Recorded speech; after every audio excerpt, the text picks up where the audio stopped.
Good morning to all of you. My name is Monica Avasti. I am working as a nursing tutor in Rama University. So, today I am discussing about the topic of intestinal obstruction. So, what is the intestinal obstruction? It is written there in blackboard. Intestinal obstruction. What is intestine? We are talking about the intestine. Intestine mainly two types, that is first large intestine and small intestine. Then after that, what is the meaning of obstruction? Okay. So, obstruction is going to be a blockage. Something is a stop.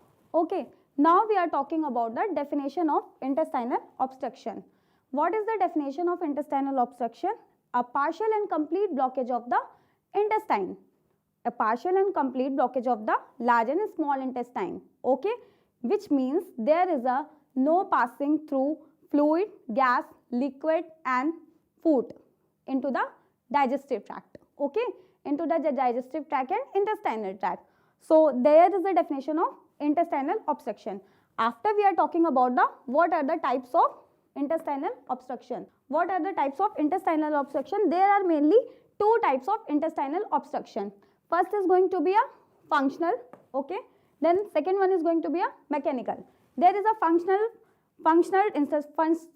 obstruction. There is no physical blockage of bowels. What is the meaning of functional obstruction? There is no physical blockage of obstruction and not moving through the digestive tract Second one is going to be a mechanical obstruction. Second one is going to be a mechanical obstruction. Mechanical obstruction, there is a blockage. Mechanical obstruction, there is a blockage preventing the movement of food. What? Preventing the movement of food. So, after we are discussing again about the mechanical obstruction, because it is classified into the two types. That first one is going to be a dynamic obstruction, then second one is going to be a adynamic obstruction. So, mechanical is classified by two, dynamic and adynamic. Then after that, what is the dynamic obstruction? I have to give an example of the dynamic obstruction. Dynamic obstruction, which is going to be if the tumor present in the intestine. In dynamic obstruction, in tumor present in the intestine, then obstruct is known as the dynamic obstruction. So, tumor present in the intestine, there is no align, okay. There is no align into the intestinal tract. There is no align into the intestinal tract. That is the known as the dynamic obstruction. Then second one is in adynamic obstruction, a peristalsis movement which is not going to be a pass through. A peristalsis movement which is not going to be a pass through. It is called the adynamic obstruction. Okay. Then mechanic is going to be classified in two types, adynamic obstruction and dynamic obstruction. Then after that, what are the clinical manifestation? So, what are the clinical manifestation of the intestinal obstruction?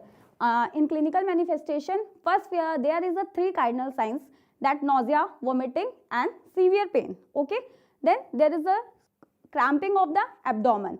Sometimes we feel the cramping in the, sometimes it is constriction of the bowel movement, then cramping pain, then abdominal distension. So, distension means abdominal distension means, which means is going not bowel through, passes to the content, to the intestinal tract. So, then second one is going to be a cramping pain, okay. Then nausea, vomiting, fever, swelling in the abdomen. There are so many classification of clinical manifestation in the intestinal obstruction. After that, we are talking about the pathophysiology. What are the pathophysiology of the intestinal obstruction? What are the pathophysiology of the intestinal obstruction? There is a pathophysiology, it is written there, blockage in the intestine. So, we are talking about the pathophysiology of the intestinal obstruction. So, it is written there, blockage in the intestine. So, we know about the a complete and partial blockage of the large and small intestine. There is a called intestinal obstruction. Then second one, it leads to impairment of the passage of material through the bowel. Impairment of the passage of material through the bowel. That which means food, liquid and gases, which mean it is impairment. Impaired in the sense of stop. That is going to be stop, which means it is not convert to the intestinal tract. Okay. Then after that, blockage result is the distension and proximal intestine. Then after that, impairment of the blockage result in distension and proximal intestine. So which is going to be a distension? There is a, if the content is not going to be a move through the digestive tract, there is a some blockage. Then after that, the which is going to be a result? Blockage result in the distension and proximal intestine.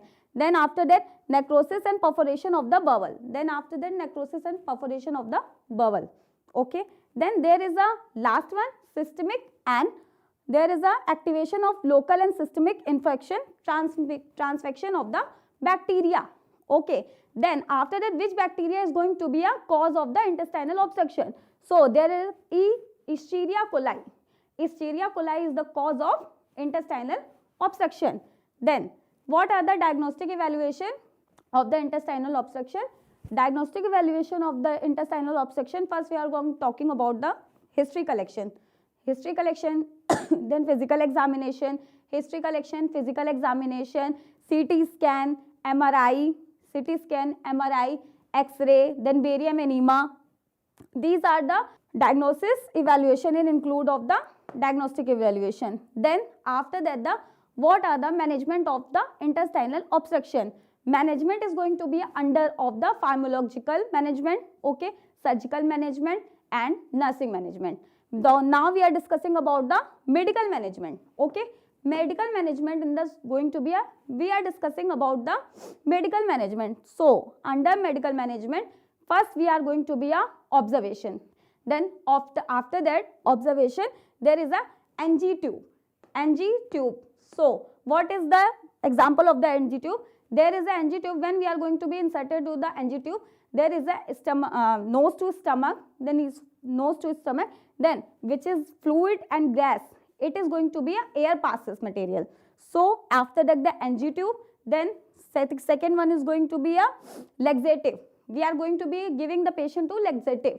Laxative we are going to be a stool softener.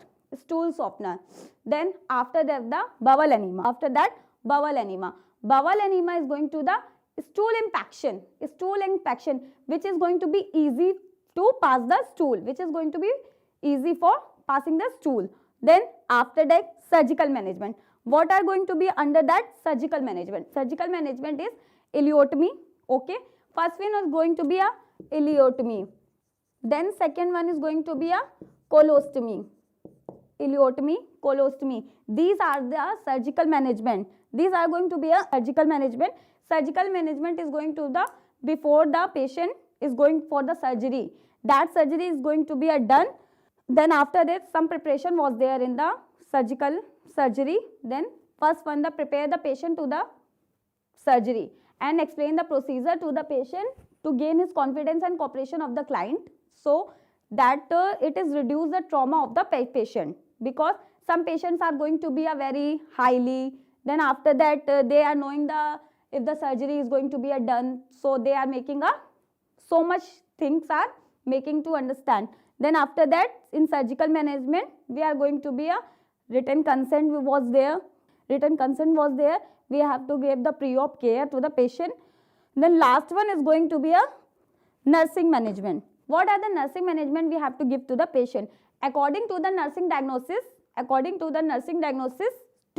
we have to tell about the nursing management. So it is the less body requirement, nutrition, alter the nutrition pattern, it is the less body requirement.